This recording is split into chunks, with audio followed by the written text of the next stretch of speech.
નમસ્કાર દોસ્તો, સ્વાગત છે તમારું તમારી પોતાની YouTube channel GK by M Kesar Gujarati GK પર. આજે આપણે આ વિડીયોમાં 19 જાન્યુઆરી 2026ના 15 મોસ્ટ આઈએમપી પ્રશ્નોને ડિટેલમાં કવર કરીશું, એ પણ ખૂબ જ ઝડપથી. તો પૂરો વિડીયો બહુ ધ્યાનથી જોજો. લાસ્ટમાં તમારી ટેસ્ટ હશે જેના જવાબો તમારે કોમેન્ટમાં લખવાના છે. મિત્રો, જો તમે આ ચેનલના વિડીયોને દરરોજ ફોલો કરો છો તો તમારી તમામ સરકારી સ્પર્ધાત્મક પરીક્ષામાં આ ચેનલ તમને ખૂબ જ ઉપયોગી થશે, કારણ કે આપણે એવા જ 15 પ્રશ્નોને સિલેક્ટ કરીએ છીએ જે દરેક પરીક્ષામાં આવવાના જે ચાન્સીસ છે એ ખૂબ જ વધારે હોય છે. તો મિત્રો, જો હજુ સુધી ચેનલને સબસ્ક્રાઇબ ના કરી હોય તો પ્લીઝ જલ્દીથી કરી લેજો. તો ચલો વિડીયો સ્ટાર્ટ કરીએ છીએ. આજનો પહેલો પ્રશ્ન, ભારતીય હવામાન વિભાગ એટલે કે આઈએમડીએ 15મી જાન્યુઆરી 2026ના રોજ તેનો કયો સ્થાપના દિવસ ઉજવ્યો હતો? તો મિત્રો, આજે ભારતીય હવામાન વિભાગ છે તેનો 15મી જાન્યુઆરી ઉજવાયો છે 151મો સ્થાપના દિવસ. ભારતીય હવામાન વિભાગ એટલે કે જેને આઈએમડી કહેવામાં આવે છે તેની સ્થાપના 15 જાન્યુઆરી 1875ના રોજ કરવામાં આવી હતી.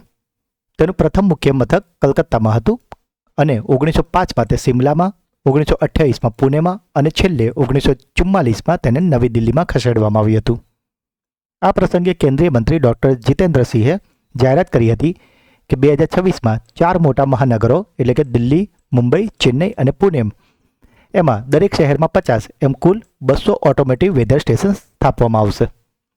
ભારતનું જે ડોપલર વેધર રડાર છે અને તેનું નેટવર્ક છેલ્લા 10 વર્ષમાં 15થી વધીને 47 થયું છે, કે જે દેશના ભૌગોલિક ક્ષેત્રના લગભગ 87%ને આવરી લે છે.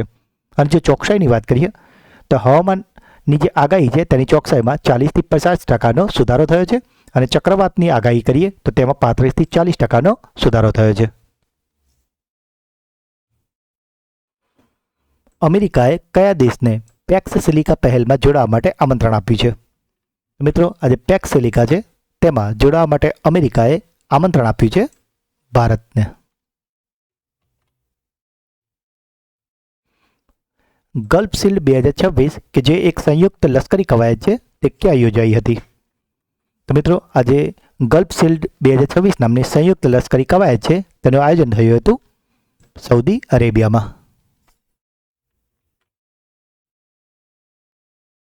જાન્યુઆરી 2026માં ભારતનો 92મો ચેસ ગ્રાન્ડમાસ્ટર કોણ બન્યો છે? તો મિત્રો, આજે ભારતના 92મા ચેસ ગ્રાન્ડમાસ્ટર છે તે બની ગયા છે આર્યન વાર્ષ્ણેય. ભારતનો પ્રથમ સાર્વભૌમ એઆઈ પાર્ક ક્યાં સ્થાપવામાં આવશે?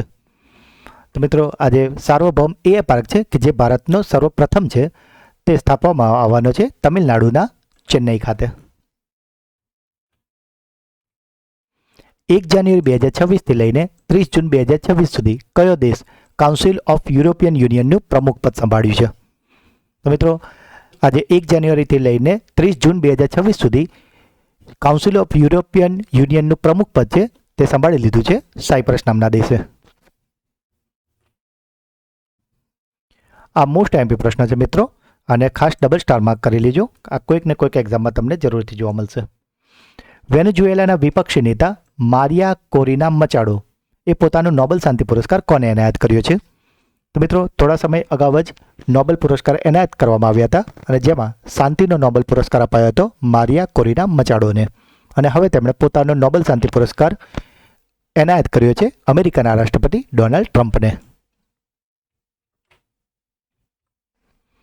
ડિસેમ્બર 2025માં આઈસીસી મેન્સ પુરુષ player of the month award કોને જીત્યો છે?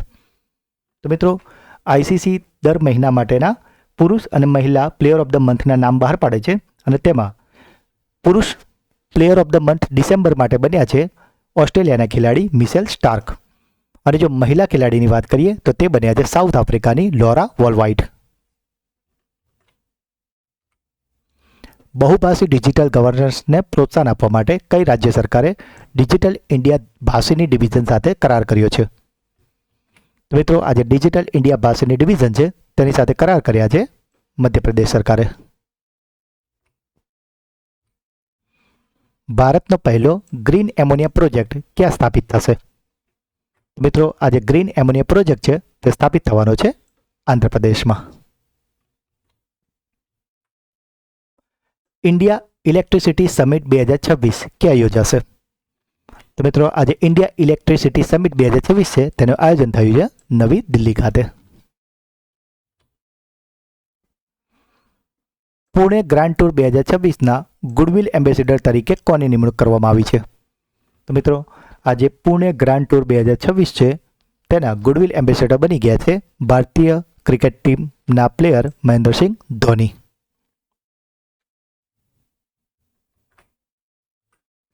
કયું રાજ્ય ભારતનું સૌથી મોટું ઇલેક્ટ્રિક વાહન બજાર બન્યું છે? તો મિત્રો આજે સૌથી મોટું ઇલેક્ટ્રિક વાહનનું બજાર છે તે રાજ્ય છે ઉત્તર પ્રદેશ. મિત્રો અહીં વાત કરી છે સૌથી મોટું બજાર, તો તે ઉત્તર પ્રદેશ છે, પરંતુ જો તમને પૂછવામાં આવે કે વ્યક્તિગત ઈવી વાહનોની બાબતમાં કયું રાજ્ય ટોચ પર છે તો તે છે કેરળ. તો આપણે કન્ફ્યુઝ થવાનું નથી. જો આપણે વ્યક્તિગત વાહનોનું પૂછે તો તેમાં કેરળ ટોચ પર છે અને સૌથી મોટું ઇલેક્ટ્રિક વાહન બજારનું પૂછે તો તે છે ઉત્તર પ્રદેશ. ઘાયલ પક્ષીઓને બચાવવા માટે કઈ રાજ્ય સરકારે કરુણા અભિયાન 2026 શરૂ કર્યું છે?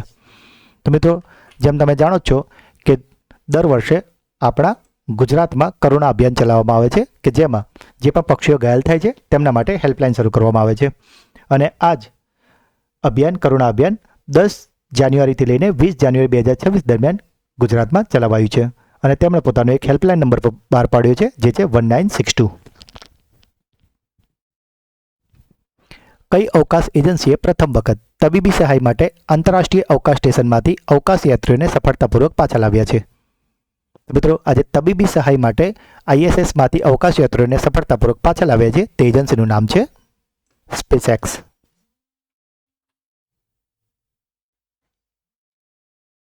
તો મિત્રો આ હતા આજના 15 મોસ્ટ IMP પ્રશ્નો. હવે સમય છે તમારી બ્રેન બૂસ્ટર ટેસ્ટનો, જેના જવાબો તમારે કોમેન્ટમાં લખવાના છે.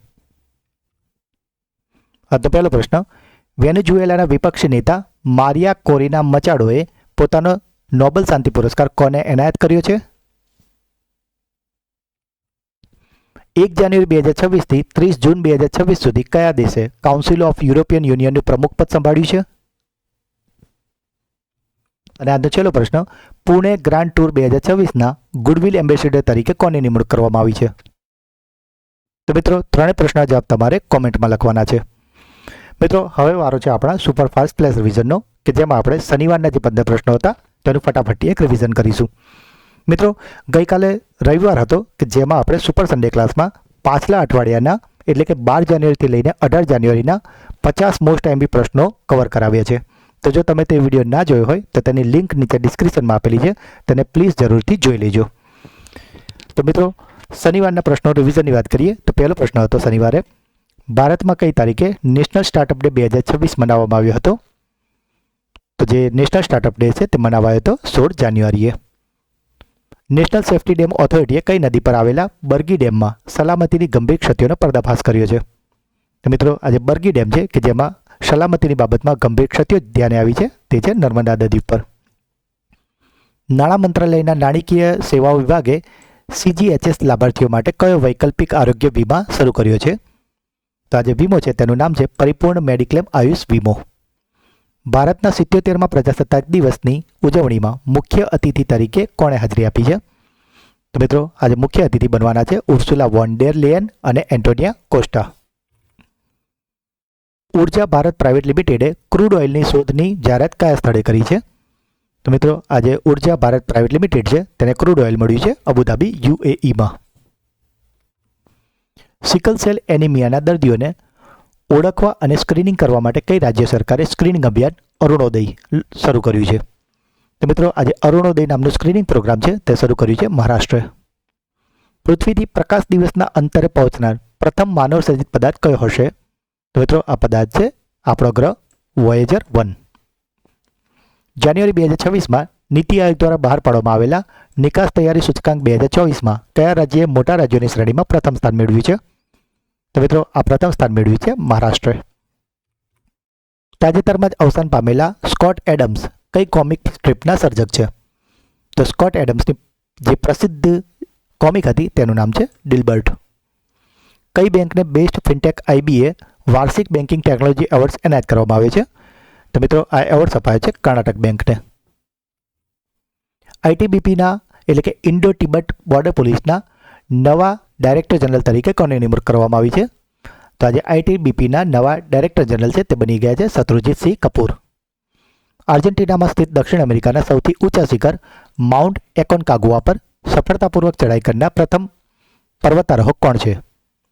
તો મિત્રો આજે માઉન્ટ એકોનકાગુઆ છે કે જે દક્ષિણ અમેરિકાનું સૌથી ઊંચું શિખર છે, તેને સફળતાપૂર્વક ચડાઈ કરી છે અરિત્રા રોયે.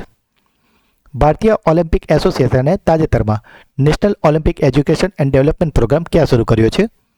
તો મિત્રો આ શરૂ કરાયો છે ગુજરાતના અમદાવાદમાં. કેન્દ્ર સરકાર દ્વારા નોંધાયેલી જાતિ કર્ણફ્રાઈસ અને વૃંદાવની આ શાની જાતિઓ છે?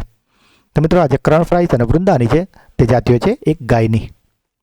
અને શનિવારનો છેલ્લો પ્રશ્ન હતો, પર્યાવરણનો નોબેલ માનવામાં આવતા ટાઇલર પ્રાઇઝ 2026ને કોને આપીને સન્માનિત કરવામાં આવ્યા છે? મિત્રો આજે ટાઇલર પ્રાઇઝ 2026 છે તે અપાયો છે ટોબી કિયર્સને. તો મિત્રો આ હતા શનિવારના 15 પ્રશ્નો, જેનું અત્યારે તો આપણે ખૂબ જ ફટાફટ રિવિઝન કર્યું છે, પણ શનિવારના વિડીયોમાં આપણે તેના ઇમેજ સાથે ખૂબ જ ડિટેલમાં અને બહુ જ સારી રીતે સમજાયા છે. તો જો તમે તે વિડીયો ના જોયો હોય તો પ્લીઝ જલ્દીથી જોઈ લેજો. અને મિત્રો જો તમે આ ચેનલના વિડીયોને દરરોજ ફોલો કરશો તો તમારી તમામ સરકારી સ્પર્ધાત્મક પરીક્ષાઓ જેવી કે મદદનીશ કેળવણી નિરીક્ષક, પોલીસ, તલાટી, ક્લાર્ક, બેન્કિંગ, એસટીઆઈની મેન્સમાં પણ આના પ્રશ્નો તમારે કામ આવશે. ડીવાયએસઓ, ટેટ જેવી જીપીએસસી, ગૌણ અને રાજ્ય પરીક્ષા બોર્ડની તમામ સ્પર્ધાત્મક પરીક્ષામાં આ ચેનલ તમને ખૂબ જ ઉપયોગી થશે. તો જો મિત્રો આપને વિડીયો ગમ્યો હોય તો તેને લાઇક કરો. જે પણ પ્રશ્ન પૂછવામાં આવે છે કે તમારો કોઈ ડાઉટ છે તો તેને કોમેન્ટ કરો. વિડીયોને વધારેમાં વધારે તમારું વોટ્સએપ, ટેલિગ્રામ અને મિત્રો સાથે શેર કરો. જો હજુ સુધી ચેનલને સબસ્ક્રાઇબ ના કરી હોય તો પ્લીઝ જલ્દીથી કરી લેજો. તો મળીએ છીએ એક નવા વિડીયોમાં. ત્યાં સુધી ભણતા રહો, આગળ વધતા રહો. જય હિન્દ, જય ભારત, જય ગુજરાત.